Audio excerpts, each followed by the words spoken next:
Iran ने Trump की हत्या की साजिश रची थी, ये FBI का कहना है। फरहाद शकेरी नाम का शख्स साजिश में शामिल रहा। फरहाद शकेरी समेत 4 लोगों के केस दर्ज हैं। ईरान ने फरहाद को ट्रंप की हत्या का आदेश दिया था। IRGC अफसर ने हत्या का आदेश दिया था। तो 4 लोगों पर केस दर्ज हो गया है। जो ट्रंप पर अटैक हुआ था, आपको याद होगा, असैसिनेशन की कोशिश की गई थी। IRGC अफसर ने हत्या का आदेश दिया था, ये FBI का कहना। जी हां, तो ईरान का ऑपरेशन ट्रंप, पहला खुलासा क्या है सबसे पहले ये देखिए। सितंबर में ईरान ने ट्रंप की हत्या की साजिश रची थी, ये तो पहला खुलासा है और इसी वजह से ईरान को लेकर कई तरह के अब सवाल है।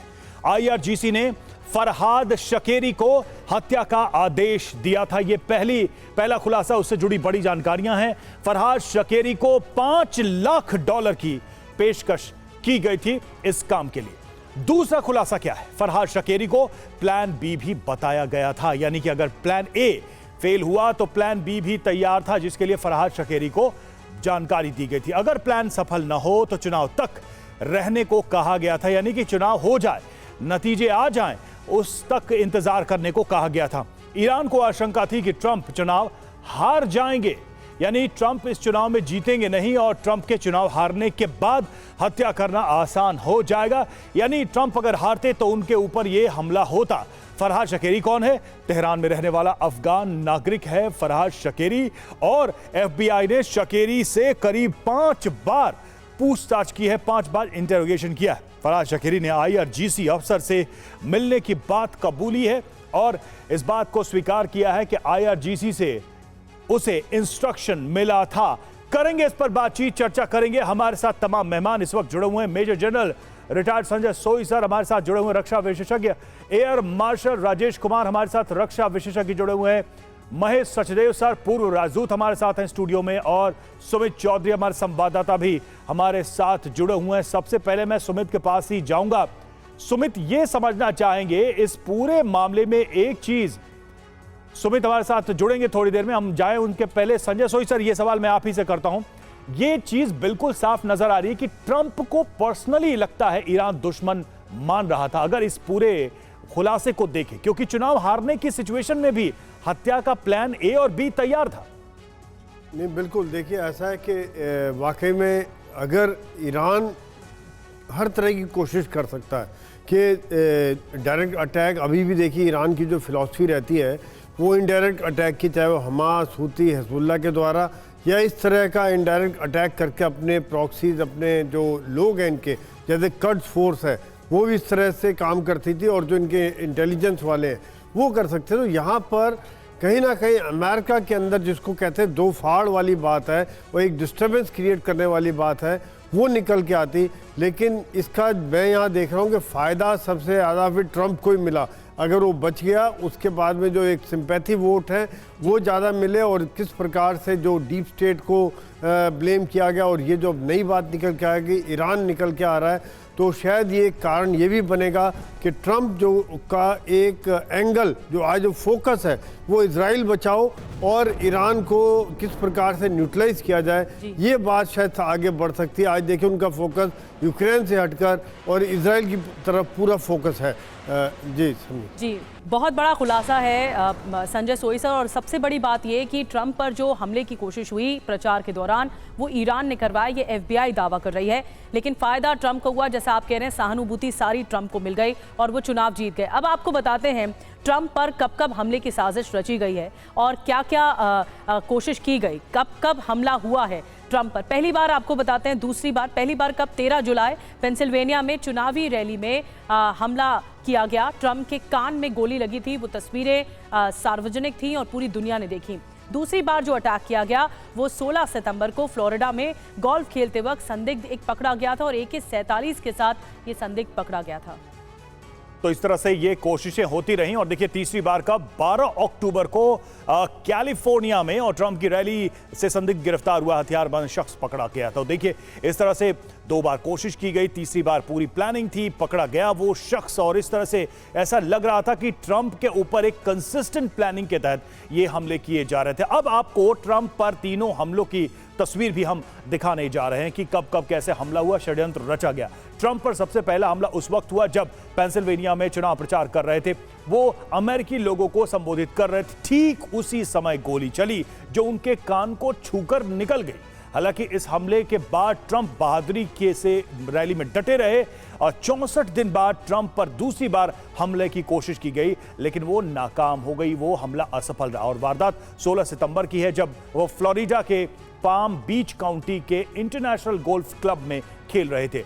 तभी सुरक्षा कर्मियों ने एक संदिग्ध को AK-47 जैसी राइफल के साथ गिरफ्तार किया। फिर 12 अक्टूबर को कैलिफोर्निया में भी हमले की कोशिश नाकाम की गई। ट्रंप कोचेला में रैली को संबोधित कर रहे थे और इसी दौरान एक हथियारबंद शख्स को सिक्योरिटी ने गिरफ्तार कर लिया। तो यह तीसरी कोशिश थी जिसे पहले ही बस्ट कर दिया गया। तो ईरान के टारगेट पर ट्रंप क्यों है, आइए कुछ और डिटेल में जो जानकारी मिल रही है इस खुलासे के बारे में आपको बताते हैं। ईरान ट्रंप को अपना सबसे बड़ा दुश्मन मानता है। देखिए, और पहली वजह यही है कि ट्रंप उनका दुश्मन है और ट्रंप के पिछले कार्यकाल में कासिम सुलेमानी की हत्या हुई थी, तो ईरान इसका बदला लेना चाहेगा। ये एक बड़ी वजह के रूप में सामने आ रहा है कि ईरान के टारगेट पर ट्रंप है। दूसरी वजह क्या हो सकती है इसको लेकर, ईरान के टारगेट पर ट्रंप क्यों है, ये भी आपको बता दें कि ईरान से सुलेमानी का बदला लेने की कोशिश। ट्रंप ईरान के एटमी ठिकानों पर हमले के पक्षधर हैं, ये दूसरी वजह है। इसी वजह से पिछले कार्यकाल में ट्रंप ने ईरान पर सख्ती की थी और इसीलिए ईरान बदला लेना चाह सकता है। बिल्कुल। और देखिए अब तीसरी वजह की बात करते हैं। तीसरी वजह क्या हो सकती है जिसकी वजह से ट्रंप निशाने पर हैं ईरान के? तो ईरान इजरायल तनाव में इजरायल के साथ हैं। ट्रंप पूरी तरह से इजरायल के साथ खड़े हैं। पिछले कार्यकाल में गोलान हाइट्स को उन्होंने मान्यता दी थी और इस वजह से आप देखिए कि हर हाल में ट्रंप ईरान के टारगेट पर रहे। और सुमित हमारे साथ बने हुए हैं। सुमित, 3 वजहें हम बता रहे हैं इस वक्त टीवी स्क्रीन पर, ये लोगों के समझने के लिए बहुत बेहतर वजह है कि ईरान क्यों इस वक्त ट्रंप के पीछे है। और जो FBI का दावा है वो तो साफ ये कह रहा है कि ईरान हत्या करवाना चाहता था ट्रंप की और इसीलिए ये हमला हुआ। देखिए, जो लगातार चेन ऑफ इवेंट या फिर आप कह सकते हैं कि जो लगातार थ्योरी अमेरिका की तरफ से आई है, उसमें ना सिर्फ डोनाल्ड ट्रंप बल्कि कई बड़े जूइश बिजनेसमैन भी शामिल थे। उसमें कहा गया कि इसमें सिर्फ डोनाल्ड ट्रंप ही शामिल नहीं थे जिनके ऊपर ईरान ने कॉन्स्पिरेसी रची, बल्कि ये भी कहा गया कि देखिए उसके अंदर कुछ नेशनल भी थे जूइश के, कुछ लगातार कुछ बड़े और भी शख्सियत थी, कुछ जर्नलिस्ट थे जिनको असैसिनेशन करने का, उनको मारने का ये पूरा फरहाद को ये काम दिया गया। तो खास बात ये कि भले ही बहुत छोटी उम्र में ये शख्स फरहाद जो है वो अमेरिका आया हो, लेकिन इसने अपना नेटवर्किंग बहुत ज्यादा स्ट्रॉन्ग कर ली थी। कई यूएस के सिटीजन्स को लगातार अपने पेरोल पे रखा हुआ था और ईरान से बैठे बैठे ये लगातार ये पूरी आप कह सकते हैं कि ये पूरी नेटवर्क चला रहा था, जहां पर न सिर्फ डोनाल्ड ट्रंप को मारने की साजिश थी बल्कि कई और लोगों को मारने की साजिश थी। देखिए, ये तो स्टेब्लिश हो गया कि अमेरिका की एजेंसी सीधे तौर पर इसमें ईरान के इन्वॉल्वमेंट की और ईरान की कॉन्स्पिरेसी की, IRGC की कॉन्स्पिरेसी को स्टेब्लिश कर रही है। लेकिन अब ईरान की दिक्कतें कैसे बढ़ेंगी? ईरान की दिक्कतें ऐसे बढ़ेंगी क्योंकि ईरान पर प्रेशर ये भी है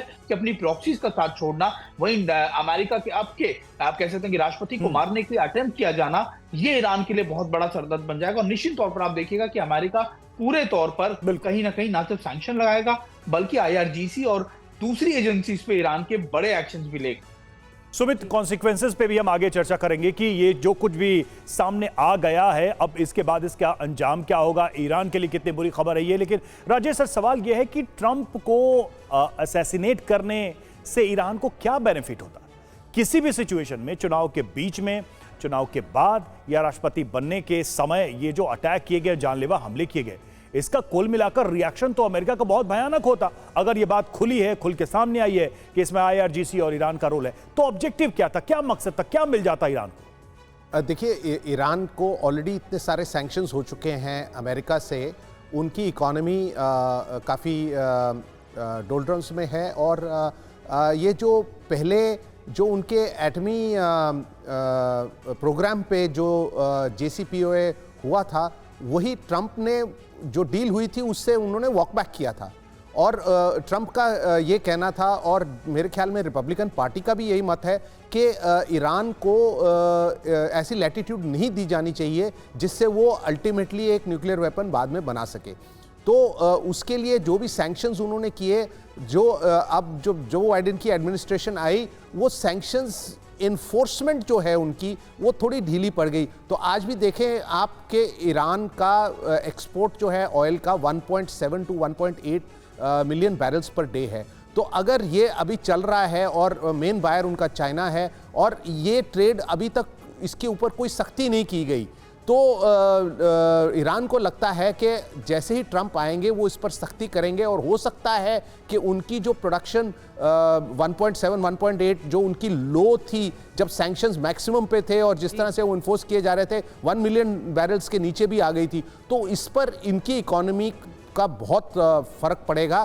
तो इसीलिए वो चाहते हैं कि ट्रंप किसी भी तरह उनके आमने सामने इर्द गिर्द ना हो। तो उनका ऑब्जेक्टिव बहुत क्लियर है कि उनको पता है कि जैसे ही ट्रंप ऑफिस में आएंगे वो कंप्लीटली प्रो इजराइल हैं। आप देखिए गोलन हाइट्स का ऊपर उनका स्टांस देखिए, जेरूसलम में उन्होंने एम्बेसी बनाई थी, तो वो कंप्लीटली इजराइल के साथ में है और ईरान के लिए ये बहुत बुरी खबर है।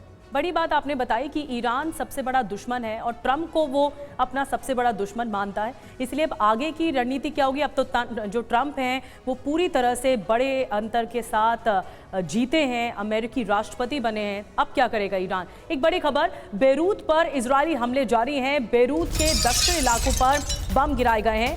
IDF के विमानों में बमबारी की गई है। इलाका खाली करने की चेतावनी के बाद हमला हुआ है। तो बेरूत से तस्वीरें आपको दिखा रहे हैं। दक्षिण इलाकों पर बम गिराए गए हैं। ये बेरूत से तस्वीर आप देख रहे हैं जहां पर आग ही आग लगती हुई नजर आ रही है इस पूरे इलाके में।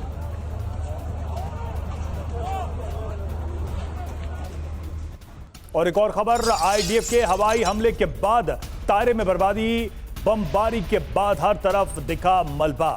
हमले में कई लोगों के मारे जाने की खबर सामने आ रही है।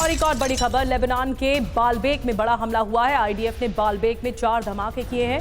हिजबुल्लाह से जुड़ी 4 इमारतें यहां पर ध्वस्त कर दी गई हैं।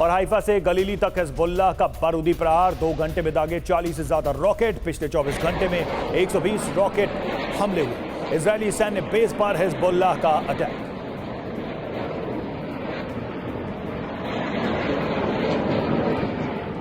और बीते 24 घंटे में क्या कुछ हुआ है आपको आइए डिटेल रिपोर्ट देते हैं कि अभी जो युद्ध क्षेत्र में हो रहा है वो क्या हो रहा है, वॉर रिपोर्ट क्या है। आइए आपको बताते हैं लेबनान में क्या कुछ हुआ है। दक्षिण बेरूत में बमबारी हुई है, तायरा में हवाई हमले हुए हैं, बालबेक और नाबातिये में अटैक हुआ है। इसके अलावा टारगेट कौन कौन रहे? हिजबुल्लाह के हथियार डिपो टारगेट रहे, मिसाइल लॉन्चर साइट्स यहां पर टारगेट पर रही और अंडरग्राउंड बेस भी यहां पर टारगेट पर रहे। इजराइल की बात करते हैं। हाइफा में मिसाइल अटैक हुआ, सफेद गलीली में रॉकेट से हमला किया गया और हमले में टारगेट क्या रहा? तो 2 घंटे में 40 रॉकेट से प्रहार किया गया और 24 घंटे में 120 रॉकेट दागे गए, यानी कि जबरदस्त रॉकेट से हमले किए गए। कुछ जरूरी बातें क्या हैं? इजराइल के नेवल और एयर बेस को इसमें निशाना बनाया गया। हिजबुल्लाह के 30 रॉकेट हमले में नाकाम रहे। तो ये ज़रूरी बातें हैं और हमारे साथ महेश सचदेव सर भी जुड़े हुए हैं। महेश सर, आप कैसे देखते हैं, क्योंकि क्या जो ट्रंप पर अटैक हुआ, मैं आपसे वॉर जोन के बारे में भी बात करूंगी, लेकिन ट्रंप पर जो अटैक हुआ, जो बड़ा खुलासा हुआ, क्या एक वजह ये भी हो सकती है कि ईरान नहीं चाहता था कि ट्रंप वापसी करें सत्ता में और इसी वजह से उनकी एक कोशिश रही कि उन पर टारगेट करने की? जी, दोनों बातें सही हैं और ईरान को ट्रंप की शख्सियत से ख़ुद बड़ी नफ़रत है, क्योंकि वो एक बिग सैटन जो अमेरिका को माना जाता है उसको रिप्रेजेंट करते हैं। उसके जो ईरान के हिसाब से उसके सबसे ख़राब जो तत्व हैं उनको रिप्रेजेंट करते हैं, क्रिश्चियन राइट को और जूइश ग्रुप्स को इनका प्रश्रय प्राप्त है। और जैसा कि पहले बताया जा चुका है कि कासिम सुलेमानी की हत्या की जिम्मेवारी उन्होंने इस निर्णय की खुद ली है। और दूसरी तरफ जो प्रतिबंध लगाए गए हैं उनको और सख्त किया है। और ईरान को जो राहत मिली थी अनौपचारिक तौर पर जो बाइडेन की सरकार से, वो राहत अब ख़त्म होती लग रही है और ये ईरान के लिए काफ़ी दिक्कत का आर्थिक परेशानी का समय आ जाता है। दूसरी तरफ ट्रंप के संबंध सऊदी अरब और बाकी खलीज के देशों से काफ़ी अच्छे हैं। आपको याद होगा कि पिछली टर्म के शुरू में ट्रंप पहली विदेश यात्रा पर रियाद गए थे और वहाँ पर उनका अभूतपूर्व स्वागत हुआ था और $100 बिलियन से ज़्यादा के हथियार उन्होंने जीसीसी कंट्रीज़ को बांटे थे। उसके सत्ता से निकलने के बाद भी उनके परिवार ने और ट्रंप इनकॉर्पोरेटेड ने गल्फ़ में अपनी एक्टिविटीज़ जारी रखी हैं। तो गल्फ़ के बारे में, जीसीसी के बारे में उनका काफ़ी झुकाव है और ये और इजराइल के प्रति उनके झुकाव को मिला करके ईरान के लिए एक घेराबंदी जैसी हालत पैदा करता है। बिल्कुल सुमित के पास चलूंगा मैं। सुमित, एक चीज हम समझना चाहेंगे, देखिए अब तो रिजल्ट आ चुका है और ट्रंप जो है वो भी अब राष्ट्रपति बनने वाले हैं और इसके बाद ईरान को लेकर सबसे पहला और बड़ा ऐलान क्या होगा उस पर दुनिया की नजरें लौटूंगा। देखिए इस बीच एक और ब्रेकिंग अपडेट है, वो दे दे फिर मैं सुमित आपके पास आता हूं। देखिए लेबनान के कफर किला में आईडीएफ पर हमला हुआ है। आईडीएफ सैन्य वाहन पर हिजबुल्लाह का हमला और हिजबुल्लाह का गाइडेड मिसाइल से अटैक हुआ है। तो हिजबुल्लाह की तरफ से लगातार कोशिश की जा रही है पलटवार करने की और देखिए लेबनान के कफर किला में आईडीएफ पर यह हमला किया गया हिजबुल्लाह की तरफ से। और इस बीच एक और बड़ी खबर वॉर जोन से मिल रही है। हिजबुल्लाह ने वॉर वीडियो भी जारी कर दिया है। हाइफा पर हमले का वीडियो जारी किया गया है। नसर एक मिसाइल से नेवी बेस पर अटैक हुआ है। ये देखिए, ये तस्वीरें आ गई हैं। रॉकेट से भी बेस को निशाना बनाया गया है। इस मिसाइल से नेवी बेस पर अटैक हुआ। वहीं साउथ लेबनान में विध्वंसक ग्राउंड ऑपरेशन, नजदीकी लड़ाई में मारा गया हिजबुल्लाह लड़ाका। हिजबुल्लाह के ठिकानों पर भारी फायरिंग हुई है। कई जगह पर आईडीएफ हिजबुल्लाह में आमने सामने की जंग। सुमित के पास चलेंगे। सुमित, जो बात यहां पर हो रही है ईरान और अमेरिका के बीच, अब क्या डायनेमिक्स रहेंगे? एक चीज है कि क्या ईरान गलती पे गलती किए जा रहा है इस पूरे टेंशन के एस्केलेट होने के साथ ही? मसलन कि ट्रंप का मैटर तो अब आया है सामने और असैसिनेशन या एलिमिनेशन से वो अमेरिका को कैसे रोक देता या अपने ऊपर अमेरिका के सैंक्शन या प्रभाव को कैसे कम करता, ये सवाल है। और दूसरा ये कि इजराइल को लेकर हमले और फिर काउंटर अटैक और फिर इस तरह की तैयारियां, क्या ईरान कोई मेजर मिस्टेक कर रहा है इस पूरे मैटर में? देखिए, मेजर मिस्टेक कर नहीं रहा, लेकिन बल्कि अमेरिका और इजराइल की जो स्ट्रैटेजीज है वो ईरान को घेरने की है। अगर आप देखें कि इस असैसिनेशन अटेम्प्ट में अमेरिका ये नहीं कहता कि उनके पूर्व राष्ट्रपति या फिर आपके राष्ट्रपति पर असैसिनेशन अटेम्प्ट, वो सीधे तौर पर कहता है कि हमारी नेशनल सिक्योरिटी से जुड़ा हुआ है, हमारी सुरक्षा से जुड़ा हुआ अटेम्प्ट है। हमारे देश में आके हमारे उस समय पूर्व राष्ट्रपति आपके राष्ट्रपति पर अटैक करना सीधे हमारी सुरक्षा से जुड़ा हुआ मसला है। तो निश्चित तौर पर अमेरिका इसको देखिएगा, अब बहुत लंबे समय तक नहीं, बहुत छोटे समय में ही इसको बहुत एक्सीलरेट करेगा, इसको बहुत लंबे लेवल पर लेके जाएगा। एक प्रेशर होगा अमेरिका की तरफ से, दूसरा प्रेशर होगा इजराइल की तरफ से। इजराइल प्रेशर क्या कर रहा है? प्रॉक्सीज को, अगर आप देखें कि अभी कहा जा रहा है कि कतर पे एक नया कहा जा रहा है कि कतर के अंदर खासतौर पे जो हमास के लीडर्स हैं, ये हमास की प्रेजेंस है, उसको लेकर अमेरिका ने लगातार प्रेशर डालना शुरू कर दिया है। कतर को कहा है कि वो हमास के लीडर्स को वहां से बाहर निकाले, उनके खिलाफ कार्रवाई करे। तो निश्चित तौर पर ईरान के खिलाफ अब कार्रवाई अगर आप देखिएगा कि सीधे तौर पर से ज्यादा अब उसके प्रॉक्सीज पर भी होगी, क्योंकि अगर कतर में या दूसरी कंट्रीज में हमास या हिजबुल्लाह या फिर ऐसे कई प्रॉक्सीज के लोग शायद नहीं जा पाएंगे, तो फिर कंसोलिडेशन हो जाएगा ईरान, इराक और सीरिया तक, और वहां पर इनके खिलाफ कार्रवाई करना बहुत सीधे तौर पर आसान हो जाएगा। अमेरिका की यह भी कोशिश होगी कि IRGC को सीधे तौर पर अब टारगेट करना। IRGC आपने देखा कि कासिम सुलेमानी की हमने बात देखी, जिसको लेकर ये अटैक किए गए डोनाल्ड ट्रंप पर। हो सकता है कि आने वाले वक्त में और बड़े जनरल्स के या फिर उनके स्ट्रेटेजिक एक्सपर्ट्स पर या बड़े ऑफिशियल्स पर सीधे तौर पर अमेरिका अटैक करे और ये कहे कि देखिए हमारी नेशनल सिक्योरिटी से जुड़ा मसला था और हमको ये करना बहुत जरूरी था। निश्चित तौर पर इजराइल और अमेरिका ईरान को ऐसा घेर देंगे, ऐसा आप कह सकते हैं कि कॉर्डन करेंगे कि उसके लिए बहुत दिक्कत होगी आने वाले वक्त में। बिल्कुल सुमित, जब आशंकाओं के बादल छट जाते हैं, जब पता लग जाता है कि ईरान की तरफ से ऐसा कदम उठाया गया, तो फिर अमेरिका और ज्यादा सचेत हो जाएगा और ज्यादा बड़े लेवल पर लड़ाई बढ़ जाएगी ईरान के खिलाफ। एक और बड़ी खबर, ईरानी सेना प्रमुख की बहुत बड़ी धमकी सामने आई है। IRGC चीफ हुसैन सलामी ने ये कहा है कि ईरान को कोई नहीं हरा सकता। हिजबुल्लाह हमास ने खुद को साबित किया है, लेकिन ईरान को कोई नहीं हरा सकता। हुसैन सलामी की ओर से कहा गया, जो IRGC के चीफ हैं, ईरान को हराया नहीं जा सकता।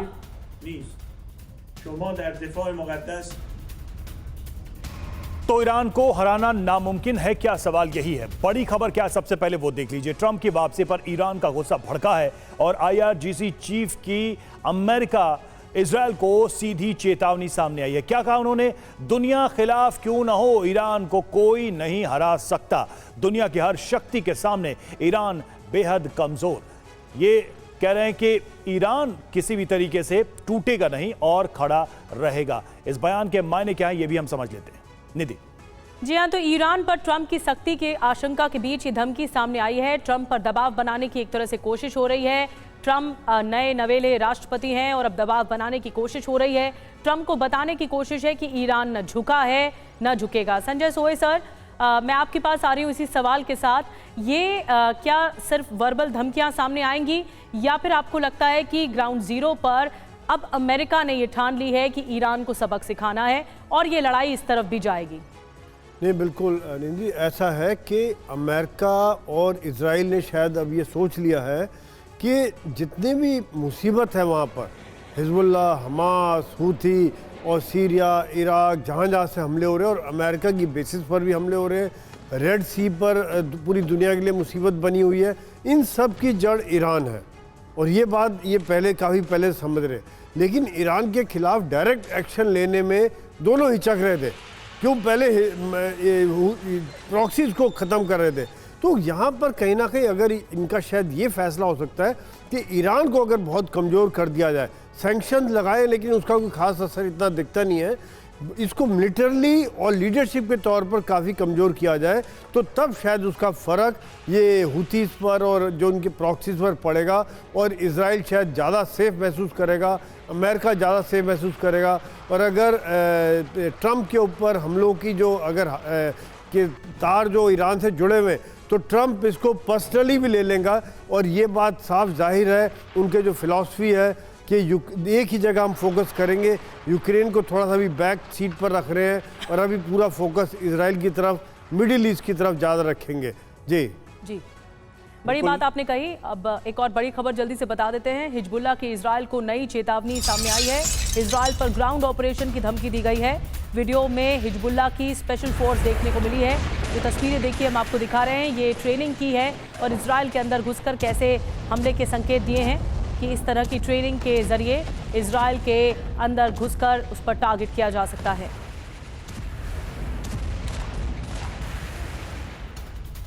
और इस बीच हूती विद्रोहियों का बहुत बड़ा दावा, अमेरिकी ड्रोन MQ-9 गिराने का दावा उन्होंने किया है। यमन के अल जैफ में नष्ट किया drone, surface to air missile से गिराया है इस ड्रोन को। तो MQ-9 ड्रोन को गिराने का यह दावा किया गया है हूती विद्रोहियों की तरफ से।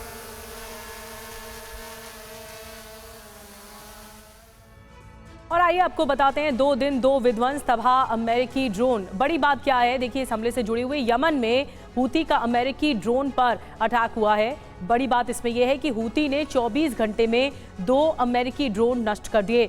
एक साल में 13 MQ-9 रीपर ड्रोन गिराने का दावा भी किया जा रहा है। बिल्कुल, MQ-9 ड्रोन की कीमत की बात करें, एक ड्रोन की कीमत करीब 2 अरब 52 करोड़ रुपए है। और ड्रोन की ताकत क्या है? 50,000 फीट ऊंचाई तक उड़ान है इसकी, 1200 किलोमीटर तक मार करने की क्षमता है। जरूरी बात, MQ-9 के बार बार नष्ट होने से US आर्मी के साख पर सवाल है, क्योंकि ये बहुत ही घातक ड्रोन रहा है और बड़े जंग में इसकी बड़ी भूमिका रही है। लेकिन सवाल यही है कि अगर हूती इसको नष्ट कर रहे हैं तो फिर इसकी क्या वैलिडिटी या उपयोगिता रह जाएगी? राजेश सर, कैसे देखेंगे आप इस खबर को? हूती विद्रोही MQ-9 रीपर ड्रोन को लगातार निशाना बना रहे हैं और अमेरिका का सबसे घातक ड्रोन हूती विद्रोहियों के सामने बेबस। जो उनका जो ट्रेडिशनल इम्प्रेशन रहा है कि वो एक खट चूइंग डेजर्ट लिविंग मतलब नोमैड्स टाइप हैं और उनमें कुछ दिमाग नहीं है और ये क्या लड़ाई लड़ेंगे वगैरह वगैरह, ये हूती ने दिखा दिया है कि उनके पास क्षमता है। हालांकि उनके जितने भी जो सरफेस टू एयर मिसाइल्स हैं जिससे उन्होंने ये 13 MQ-9 को डिस्ट्रॉय किया है, ये सब ईरान से आए हैं। लेकिन जो उनका टैक्टिकल एक्यूमेन है, जो हालांकि स्ट्रेटेजिकली वो किस तरह से अपना जो भी उन्होंने इजराइल का रवैया लिया है, मेरे ख्याल से वो काफ़ी फेल हो चुका है।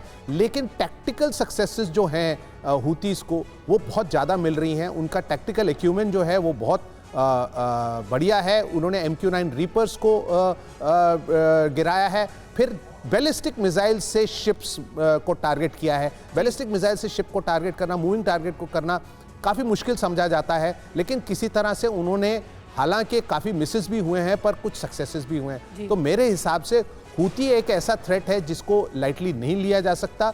MQ-9 जिस तरह से डिप्लॉय किया जाता है, MQ-9 एक ऐसा हथियार है जो कि नॉन कॉन्टेस्टेड एयर स्पेस में सबसे ज़्यादा उसकी इफेक्टिवनेस है, और कॉन्टेस्टेड एयर स्पेस में उसको एस्कॉर्ट्स चाहिए, उनको और इलेक्ट्रॉनिक वॉरफेयर वगैरह चाहिए, जो अभी MQ-9 के पास नहीं है। मेरे ख्याल से आप देखेंगे कि आने वाले समय में ये सब चीज़ें भी MQ-9 पे डाली जाएंगी, और क्योंकि बहुत एक्सपेंसिव प्लेटफॉर्म है और इसका इस तरह से शूट डाउन करना मेरे हिसाब से अभी तक US एयरफोर्स और US नेवी और US आर्मी ने जो कदम लिए हैं वो अभी नाकाफ़ी हैं, और उनको अपनी गेम को स्टेप अप करना पड़ेगा। यानी अभी और तैयारी बाकी है। MQ-9 रीपर ड्रोन्स के बारे में और ज़्यादा जानने के लिए सुमित भी हमारे साथ हैं। सुमित, ये जो, क्योंकि देखिए अभी जो नई लड़ाई या नई जंग जिसे कहा जा रहा है वो ड्रोन के माध्यम से लड़ी जा रही है, तो ऐसे में क्या तैयारी हो सकती है हूती की अटैक करने की या रिटेलिएट करने की? देखिए, एक बात तो तय है, क्योंकि अमेरिका ने इन ड्रोन्स का इस्तेमाल खासतौर पर अफगानिस्तान कह लीजिए या दूसरे बड़े ऑपरेशन कह लीजिए गल्फ में या कई जगहों पर किया है। लेकिन अब चैलेंज ये है कि हूती जैसा ग्रुप लगातार इनको मार गिरा, और ये पहला ड्रोन नहीं होगा जो इस तरीके से मार गिराएगा। इससे पहले भी कई बार वो सक्सेसफुल अटेम्प्ट कर चुके हैं। तो इससे दिखाता है कि अब इसको काउंटर करने की, इसको अटैक करने की जो मैकेनिज्म है, टेक्निक है, वो ना सिर्फ हूती बल्कि दूसरे प्रॉक्सीज के पास भी आ गए। तो निश्चित तौर पर अगर ये चीजें उनको ईरान से मिली है तो ये कहीं और भी गई होंगी, कई और प्रॉक्सीज को भी मिली होंगी। तो ये अमेरिका के लिए एक बड़ा चैलेंज है, जैसे लगातार हमारे एक्सपर्ट भी बता रहे थे। और ये सबसे बड़ा इंपॉर्टेंस अभी क्या है, अभी ये है कि अमेरिका ना सिर्फ इसको रिवाइव करने की कोशिश करे, बल्कि अब सबसे बड़ी दिक्कत ये होगी अमेरिका के लिए कि कैसे इसको आप इसे ठीक कर सकते हैं, क्योंकि ड्रोन एक ऐसा मैकेनिज्म है जिससे अभी इजराइल भी परेशान है। हूती जो ड्रोन लगातार आप कह सकते हैं कि फ्लाई कराते हैं, वो तेल अवीव तक जाकर टारगेट करता है। तो लो फ्लाइंग ऑब्जेक्ट और इस तरीके के ड्रोन से लगातार अटैक करना ज्यादा आसान हो गया। तो निश्चित तौर पर ये बड़ी चिंता की बात होगी अमेरिका के लिए। और सुमित, जो बात आप कह रहे हैं, देखिए उसी से जुड़ी एक खबर भी है। इजरायली आसमान में दिखा ड्रोन, जी हां, उत्तरी इजरायल में दिखा हिज्ब का ड्रोन। डिफेंस सिस्टम ने ड्रोन को मार गिराया है। जैसा कि सुमित कह भी रहे थे कि तेल अवीव तक ये ड्रोन्स पहुंच रहे हैं। तो एक बार फिर से देखिए, ये ड्रोन नजर आया है उत्तरी इजरायल में। हालांकि एयर डिफेंस सिस्टम के तहत इसको नष्ट कर दिया गया, लेकिन ये ड्रोन से हमले इजरायल के ऊपर लगातार जारी हैं, कोशिश जारी है हिजबुल्लाह की।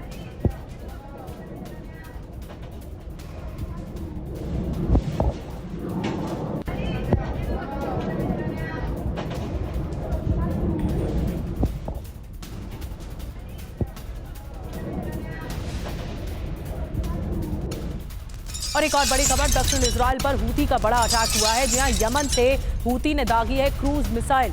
रेड सी के रास्ते हूती का इजराइल पर अटैक हुआ है। आईडीएफ का ये दावा है कि हूती की मिसाइल हवा में नष्ट कर दी गई, लेकिन हूती एक बहुत बड़ा थ्रेट है इजराइल के लिए और इसीलिए इजराइल का जो डिफेंस सिस्टम है वो लगातार एक्टिव है।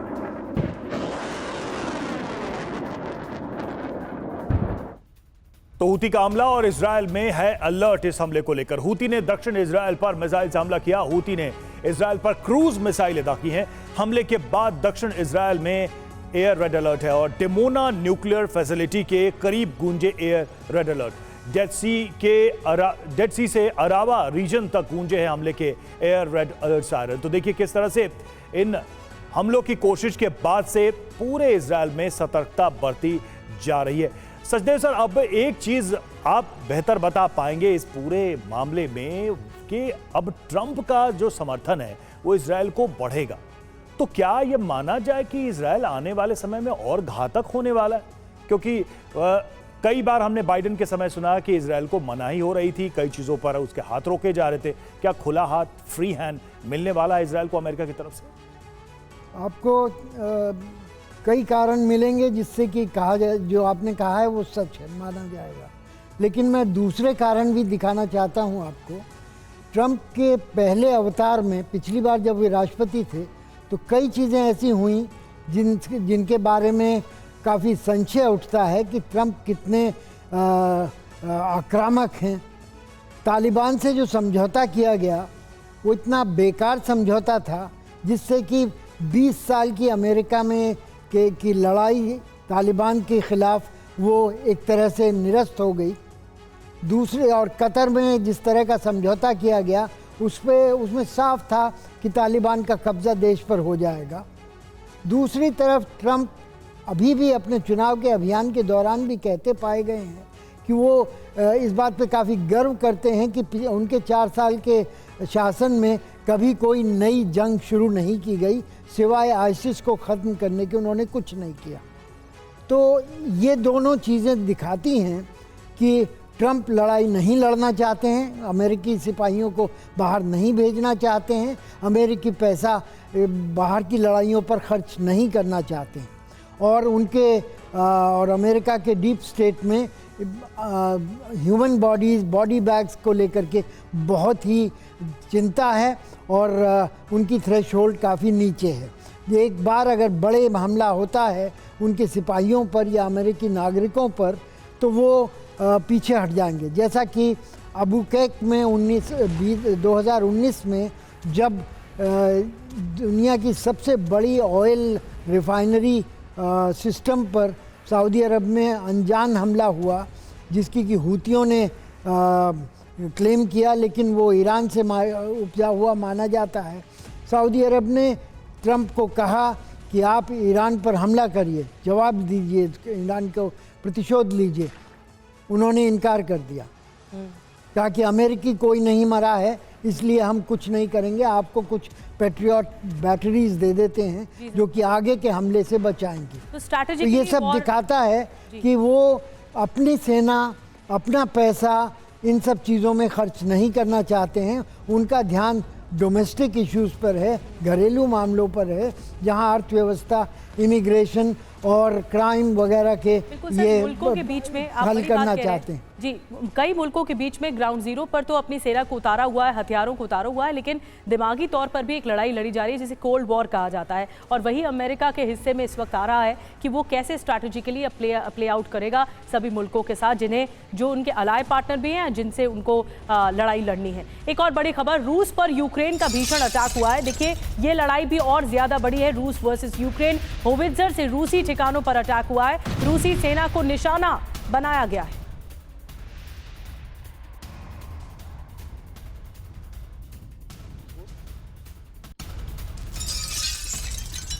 और देख, खबर यह भी आ रही है कि रूस से जंग हार रहा है यूक्रेन, लगातार खराब हो रही है यूक्रेन की हालत। अमेरिकी मैगजीन फॉरेन पॉलिसी का यह बड़ा दावा है, सर्दियों में और खराब होगी यूक्रेन की सेना की पोजीशन। रूस जीता तो नाटो को बड़ा खतरा, ये पश्चिमी देशों की तरफ से भी कहा गया है। तो देखिए, रूस की स्थिति बेहतर होती जा रही है और अमेरिकी मैगजीन फॉरेन पॉलिसी में यह दावा किया गया कि सर्दियों में और सिचुएशन खराब हो जाएगी यूक्रेन की सेना की। रूस को बढ़त मिलती जाएगी। नाटो को बड़ा खतरा है रूस की इस जीत से।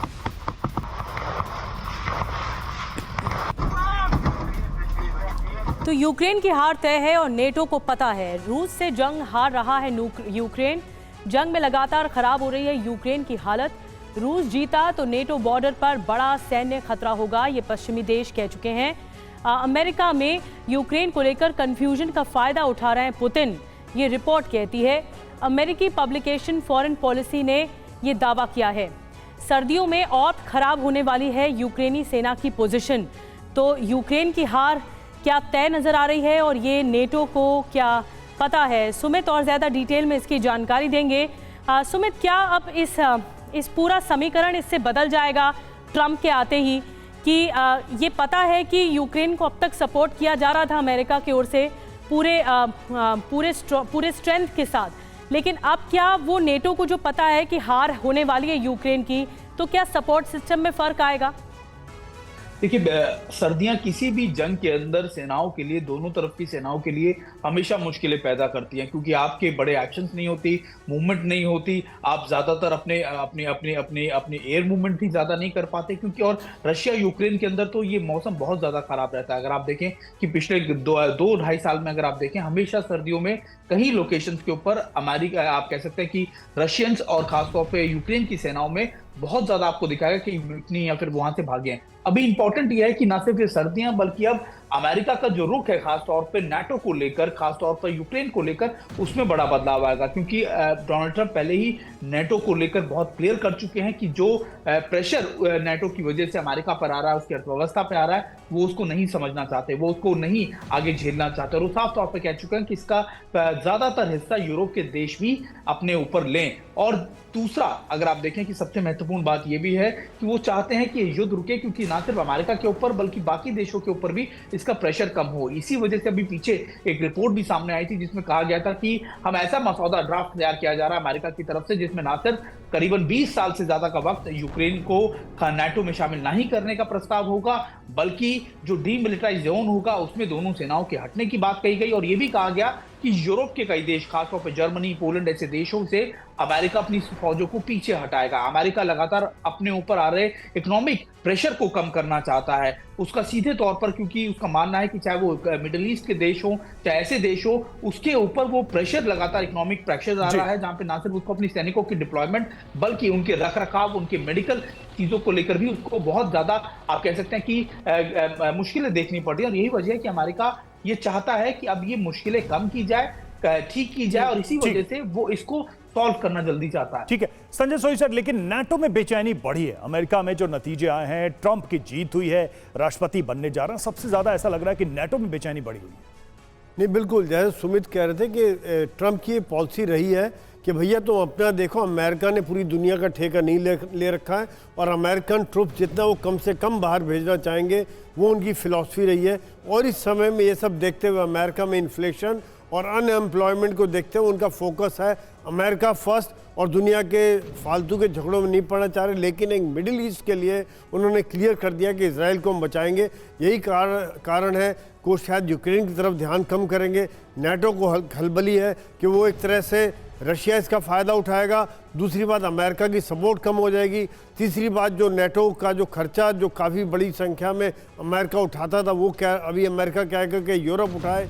तो यूरोप में पहले ही इस समय में अगर रशिया यूक्रेन वॉर में सबसे ज़्यादा अगर किसी ने नुकसान उठाया है तो नुकसान हुआ है यूरोप का, क्योंकि वहाँ पर महंगाई और अनएम्प्लॉयमेंट इतनी ज़्यादा बढ़ गई कि आज वो चिंतित हैं। जो भी आने वाली सर्दियाँ हैं, उससे पहले रशिया ने अपना ऑफेंसिव और तेज कर दिया है, लगातार हमले बढ़ रहे हैं। और जिस प्रकार से खबर है कि नॉर्थ कोरियन ट्रुप्स भी अभी उनके साथ लड़ रहे हैं, जिससे रशिया का भी मोराल और हाई है। तो ये सब देखते हुए इस समय में नाटो में एक अलग किस्म की खलबली है कि जब ट्रंप शपथ लेंगे, उसके बाद पॉलिसी में कितना बदलाव आएगा और कितने नए चैलेंजेस उनको का सामना करना पड़ेगा। और न सिर्फ नेटो सर, बल्कि पूरी दुनिया इस वक्त इसी बात पर नज़र टिकाए बैठी हुई है कि अमेरिका की जो स्ट्रैटेजीज होंगी, उसकी पॉलिसीज़ होंगी, ट्रंप के आने के बाद वो और किस तरह से सामने आएंगी। किसको फायदा किसको नुकसान होगा। एक और बड़ी खबर, अमेरिका के इशारे पर कुर्स्क में यूक्रेनी घुसपैठ हुई है। अमेरिकी चुनावों तक टिके रहने का वॉशिंगटन से था निर्देश। ये बड़ा खुलासा हुआ है वालदाई फोरम में। पुतिन का बहुत बड़ा दावा है ये। कुर्स्क में 3 महीने में 30,000 यूक्रेनी सैनिकों की आपको बता दें मौत हुई है। कुर्स्क में यूक्रेनी सेना को भारी नुकसान का दावा हुआ है। कीव के फैसले की भारी कीमत चुका रहे हैं यूक्रेनी, ये पुतिन की ओर से दावा किया गया है। राजेश जी, ये पुतिन की ओर से सार्वजनिक मंच पर कहा जा रहा है। वालदाई फोरम में जब वो बोल रहे थे तो उनकी तरफ से कहा गया कि अमेरिकी चुनावों तक टिके रहने का वॉशिंगटन से निर्देश था। तो सीधा सीधा इल्ज़ाम अमेरिका पर है। देखिए, जो यूक्रेन की जो स्ट्रेटजी थी कुर्स्क में जाने की, ये अब उसका नतीजा सामने आ रहा है। धीरे धीरे वो वहाँ से रशियन फोर्सेस जो हैं अपने बॉर्डर की तरफ बढ़ रही हैं। कुछ जगह पे यूक्रेन ने उनको रोक करके रखा हुआ है और कुछ जगह पे कुछ काउंटर अटैक्स कर रहे हैं, लेकिन ज़्यादातर ऐसे है कि क्योंकि वहाँ पे एक वॉइड था, आई थिंक जो नेटो के जो फोर्सेस थे उन्होंने सर्वेलेंस में देखा कि यहाँ पे वॉइड्स हैं और यहाँ पे नए रशियन सोल्जर्स हैं, तो उनको लगा शायद ये एक मौका है और उनको पता है कि बाकी जगह पे वो हार रहे हैं, तो क्या करें, इलेक्शन तक वहाँ पे कुछ एक इनकर्जन करके कुछ टेरिटरी होल्ड करें, शायद एक नेगोशिएटिंग टैक्टिक के लिए कि अगर इलेक्शन के बाद सीज फायर होता है तो थोड़ी रशियन टेरिटरी उनके पास हो तो शायद यूक्रेन को एक बेटर डील मिल जाए। लेकिन ये सब होता दिखाई नहीं दे रहा। जिस तरह से डोनेट्स्क और डॉनबास में रशियन फोर्सेस जिस तरह से उन्होंने पिछले 2 हफ्ते में जिस तरह की सक्सेसेस लिए हैं और जिस तरह से कुर्स्क एरिया से भी वो निकाल रहे हैं यूक्रेन को, मेरे को नहीं लगता कि जब तक लास्ट यूक्रेनियन रशियन सॉइल से बाहर निकलेगा तब तक कोई पीस डील होगी। तो ये जो टैक्टिक है उनका, उन्होंने सोचा शायद किसी तरह उनको होल्ड कर लेंगे, लेकिन ये टैक्टिक लगता है मेरे को कि बैकफायर होगा और जी यूक्रेन को किसी भी पीस डील में अपनी टेरिटरी को लूज करना पड़ेगा। देखिए, एक और खबर आ रही है रूस को लेकर। रूस नॉर्थ कोरिया की जॉइंट ड्रिल की तैयारी है और पुतिन ने दिए नॉर्थ कोरिया के साथ एक्सरसाइज के संकेत। नॉर्थ कोरिया के साथ सैन्य अभ्यास कर सकता है रूस, ये पुतिन ने कहा है। रूस में नॉर्थ कोरियाई सैनिक होने का यूक्रेनी दावा, नॉर्थ कोरिया के सैनिक होने से रूस करता रहा है इनकार। लेकिन अब देखिए, जॉइंट ड्रिल का ये मैसेज का संकेत है ये, और इस वजह से बार बार ये कहा जा रहा है कि इस ड्रिल के बहाने नॉर्थ कोरिया के सैनिक रूस में मौजूद। और इस बीच आपको बता दें कि अमेरिका को रूस नॉर्थ कोरिया से बड़ा खतरा है। रूस और नॉर्थ कोरिया ने बढ़ाई नेटो की टेंशन। जी हां, ट्रंप को रूस नॉर्थ कोरिया पर नेटो महासचिव की वार्निंग सामने आई है। ट्रंप के साथ सहयोग खतरे पर बात करेंगे नेटो महासचिव। रूस नॉर्थ कोरिया के मजबूत संबंध नेटो के लिए खतरा है। और हमारे साथ महेश सचदेव जी हैं। सर, बहुत ही कम शब्दों में कि अब आप क्या देखते हैं, रूस को किस किस तरह से खतरा आ सकता है सामने, या नेटो को कितना खतरा है? नेटो को इस बारे में काफ़ी आशंका है कि अगर इसके साथ नॉर्थ कोरिया के साथ और देश भी शामिल होते हैं, जैसे ईरान पहले से ही ड्रोन की सप्लाई और मिसाइल की सप्लाई के लिए आरोपित है, और नॉर्थ कोरिया से भी अगर सामान आता है, बेलारूस से भी सैनिक मदद कर रहे हैं पुतिन साहब की, तो ये सब देखते हुए उनको लगता है कि एक तरह से पोलराइजेशन, ध्रुवीकरण हो रहा है इस युद्ध का, और इस युद्ध में फिर पुतिन का पलड़ा ज़्यादा भारी होगा